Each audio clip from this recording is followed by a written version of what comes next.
Okay, so today is a rough day so far. You see, I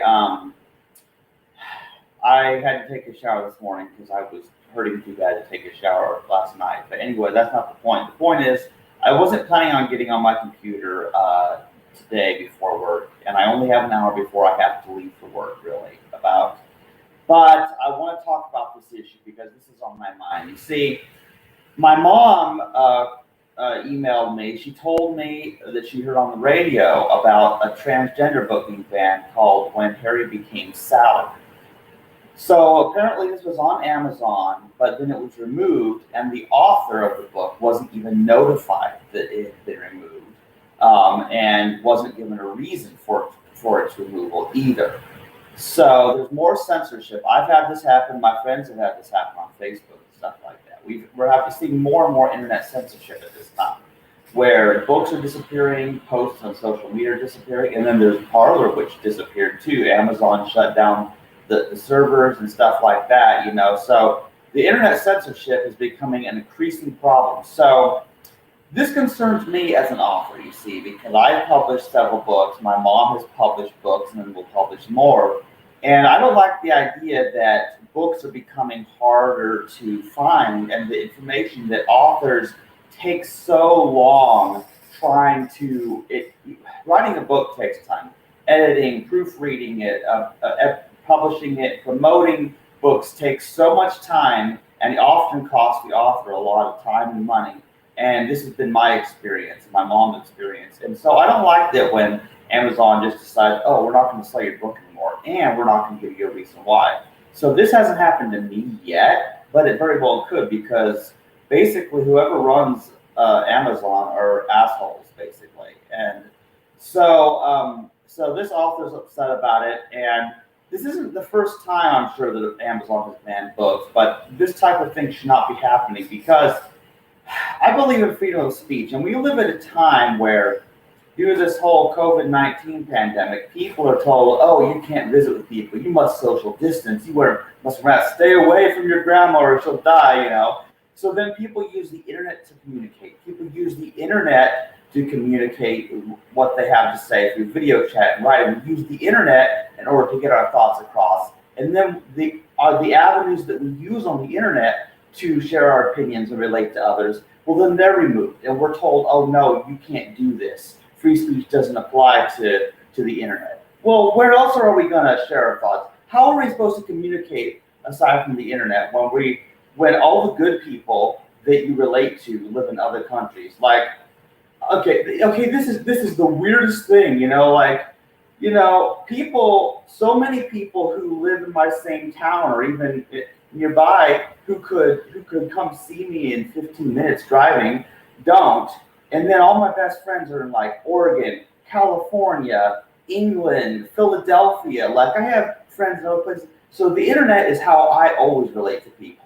There's only a few people that are local, including my mom, that I can actually go and visit and see. And the internet, free speech should apply to the internet.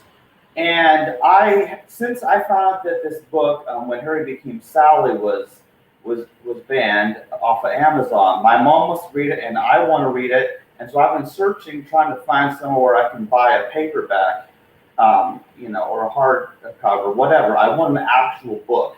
It might be possible to still buy an ebook, but there's a problem with that. The problem with ebooks, and the reason I still prefer actual real books.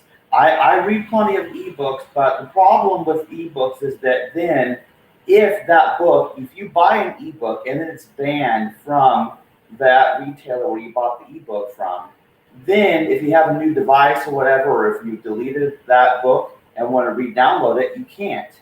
So in other words, ebooks take away the right of the reader to read a book that they bought. And so ebooks are nice if you just want to read something once and then forget about it. But if you want to have a book that you refer to, like programming books, like I have so many programming books, you wouldn't believe it.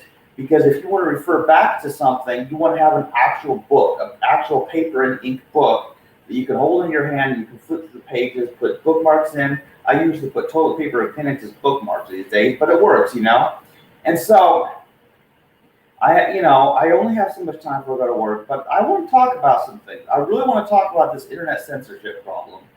And it's just becoming increasingly clear to me that this is one of my biggest fights is I don't always know what to say myself. I don't always know what to do myself about things, but I'm a person and I want to share my opinions. And sometimes I just want to have a rant. I want to have a nice little complaining session. And so first I want to talk about this book here, When Harry Became Sally. Actually, let's show this full screen. Now, this is actually currently it's out of stock. It's weird because like it's not on Amazon anymore. It was removed, but you see, it doesn't let me add it to cart, and the paperback is out of stock, and so is the hardcover.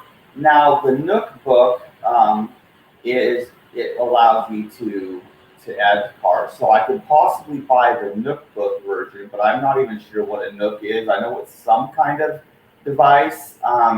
And then even the audio MP3 on CD is out of stock.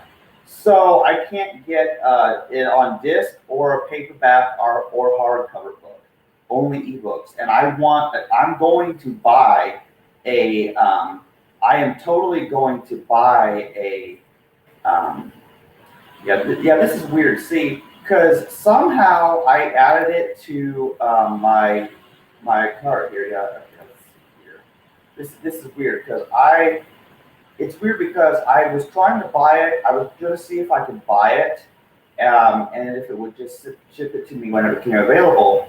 And so that's the thing. But when I go to checkout, it still just keeps telling me it's out of stock. So it won't even let me place an order for it anyway, which is most unfortunate. So as soon as I find some way to get a paperback of this book, that's what I want to know. But this book looks super interesting, and I love the cover in it. So, yeah, this is crazy, and this inspires me.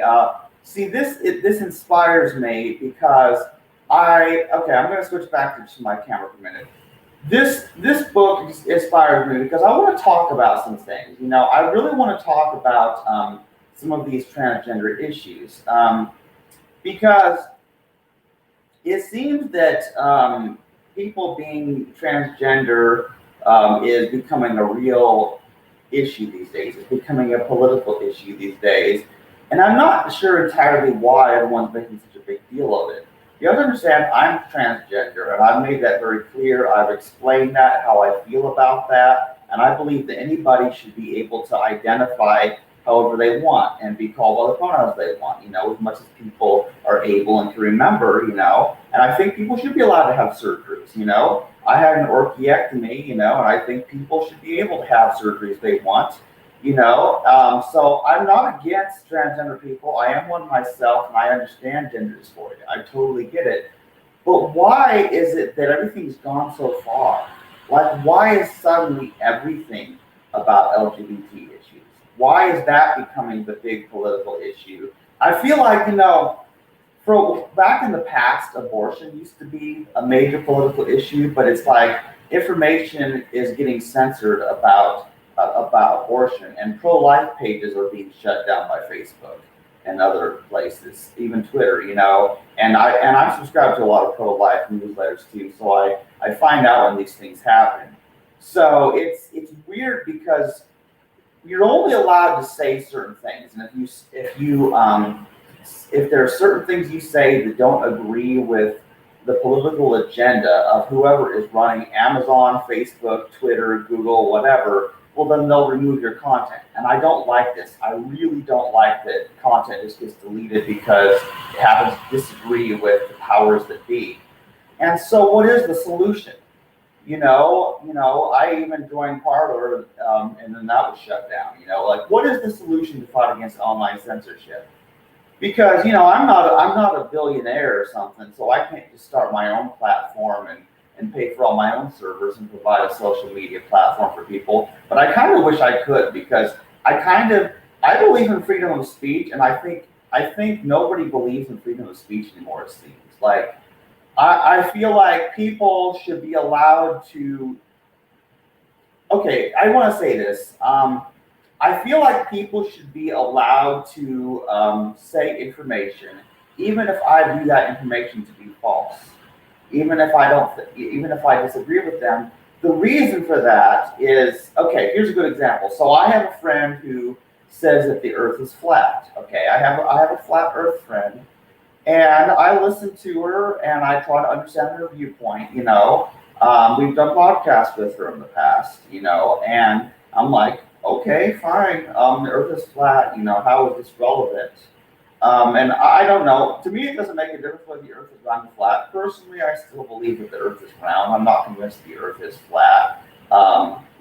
It's weird, but here's what it comes down to is round earthers have to allow freedom of speech of flat earthers.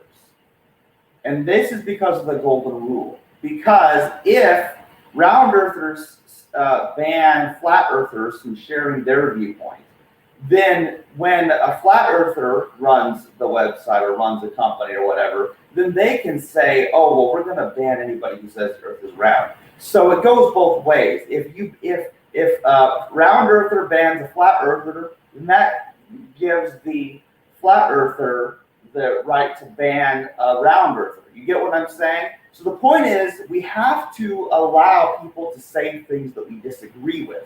We have to allow that, otherwise those same people will turn around and they will prevent us from saying what we want to say. So for example, I don't believe in the Bible anymore as the source of authority that the Christians say it is, and that's a whole other story, but I don't want the Bible banned. No, I want people to read the Bible. In fact, some of the Christians I've had the biggest problems with are people who don't even know what's in their Bible. They say it's God's words and they don't even know what's in there. It's crazy. I've read more of the Bible than most people in churches I've met. And so I don't want the Bible or the Quran or any other holy books banned. Instead, if I disagree with those books, I want people to read them so they can see for themselves what is wrong. I don't want information banned. I really hate censorship. Oh, my blood pressure is rising. I can feel it. Like, I need to calm down and get in the mind frame of work. And work is not going so well either. Like, I am in such pain, and I'm only barely making quota at work. This is dumb. If I'm not above quota at my next monthly review, then I'm on really thin ice and I could be fired soon. And so I may have to look into going back to work at Hy-Vee because I could lose my job. I'm in a bad place financially right now. I'm stressed out about that. And then every time I hear of this internet censorship stuff and people's books being removed and people's websites and profiles and groups and all kinds of things being removed, I get really angry because I really believe in freedom of speech and I want information. I don't want to live in a world where nobody has anything left to read anymore. Nobody can listen to anyone's videos or audiobooks or whatever, and nobody has any information. I mean, come on, let's be real. People are dumb enough, okay?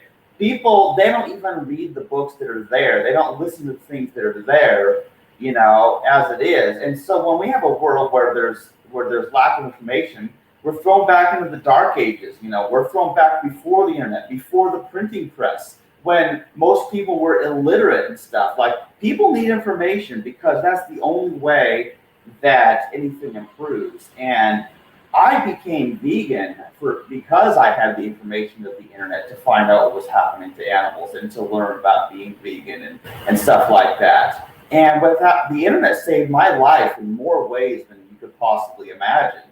And now the internet is instead of a way of helping people, it's now becoming just a politicized tool for certain billionaires to force a certain viewpoint on people. I don't like what the internet is turning into. This is censorship. This is not freedom. I mean, this ain't right. So that's my personal rant about internet censorship, and this stuff needs to stop. And I hope to be doing more podcasts. You see, I'm a little shaky right now with my camera because I have a new webcam and a new computer, and so I have to actually hold it, because if I just put this on the table, it's like this, which kind of works, but I also can just kind of hold it in front of me so you can see my face more. But yeah, anyway, that's my little rant, because I do need to get ready for work. But I wanted to mention that book in the hopes that it will remind me to buy it if it becomes available somewhere, or for anyone else who wants to buy that book. Because now I'm interested. When you ban a book and you try to restrict it, a book from being sold, well, then everybody wants to read that book. So it's funny, censorship actually backfires. It always backfires. Besides the fact that censorship is wrong, it also causes people to want to read the thing that you don't want them to read, or to hear what you don't want them to hear. And so it's very troublesome, but I hope that we can get rid of this internet censorship, because it's not going to work. The more you try to tell people what they can't see and what they can't hear, the more they're going to try to access it. So all you tech giants and billionaires that are banning books and other content online, it's not going to work. Whatever you're trying to achieve, it's not going to work. Okay, I want you to know that. Now, I'm going to get off here and try to make sure I'm ready for work today. This has been my rant. Thanks anyone who's listened to me.